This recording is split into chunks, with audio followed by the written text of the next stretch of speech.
Assalamualaikum warahmatullahi wabarakatuh. Apa kabar ibu-ibu semua, jamaah sekalian? Alhamdulillah. Terima kasih, semoga sehat. Demikian pula para pemirsa Tausiah Subuh TV One dimanapun berada. Para pemirsa sekalian, serta jamaah sekalian, hidup kita ini butuh keberkahan Allah. Kalau tidak ada keberkahan Allah, berapapun banyaknya uang kita nggak cukup, Bu. Berapapun hebatnya diri kita, koneksi hidup kita nggak cukup. Betapapun tingginya ilmu kita juga nggak cukup. Nah, kalau tidak ada keberkahan Allah. Keberkahan itu baik dalam hal yang kecil maupun hal yang besar. Nah, jadi keberkahan Allah itulah kunci kualitas hidup kita. Nah, untuk bisa meraih keberkahan Allah itu, maka ada sifat-sifat yang harus kita hindari. Kenapa? Karena Allah menjelaskan sudah ada makhluk yang tertutup pintu keberkahan hidupnya selama-lamanya. Namanya iblis. Kalau kita ikuti sifat dia, kalau kita punya sifat yang dia miliki, maka artinya pun kita mengikuti sama seperti dia, yakni menutup pintu keberkahan hidup kita. Dan Allah jelaskan itu dengan gamblang.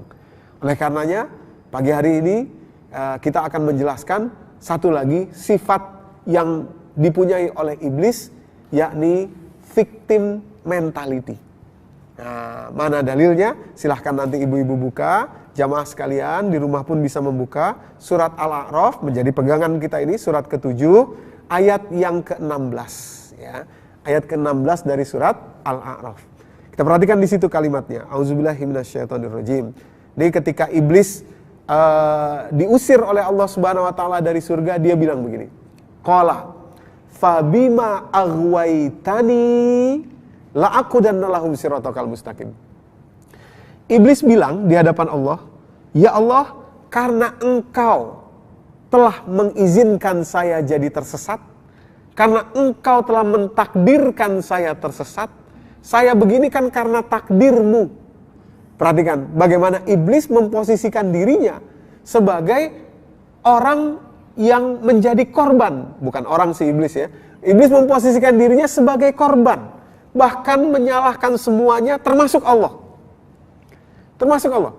Dia katakan, saya ulangi kalimatnya, qala fabima aghwaytani, karena Engkau telah mentakdirkan saya begini. Fabima aghwaytani la'aqudanna lahum siratal mustaqim, maka saya akan menyesatkan anak cucu Adam dari jalanmu yang lurus karena Engkau telah mentakdirkan saya begini. Ini sifat iblis, Bu. Jadi, ketika dalam kehidupan kita tanpa sadar, kalau terjadi konflik, kalau terjadi dispute, kalau terjadi sesuatu yang tidak enak gitu misalkan dengan orang lain, dengan siapapun, tolong lihat di mana posisi kita berada.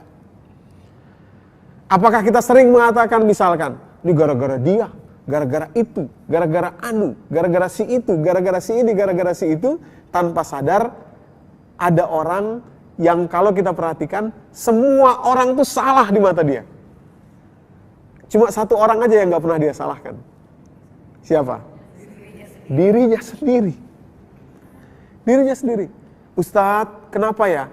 Kok anak saya, udah saya masukin pesantren, udah saya masukin sekolah yang islami, tapi kok kayaknya nggak ada tanda-tanda keislaman? Apa gara-gara suami saya ya kurang perhatian kepada dia? Apa gara-gara kakak-kakaknya ya kurang perhatian sama dia? Apa gara-gara guru-gurunya ya kurang memberikan pendidikan yang baik kepada dia? Apa gara-gara lingkungan sekolahnya ya? Apa gara-gara kawan-kawannya ya? Apa gara-gara ini? Apa gara-gara itu? Dari semua percakapan itu tanpa disadari cuma satu orang yang nggak pernah disebut. Dirinya sendiri. Nah, ini tertutup pintu keberkahan Allah. Jelas saja sulit berkah Allah masuk karena orang tidak mau membuka dirinya, tidak mau mengevaluasi dirinya.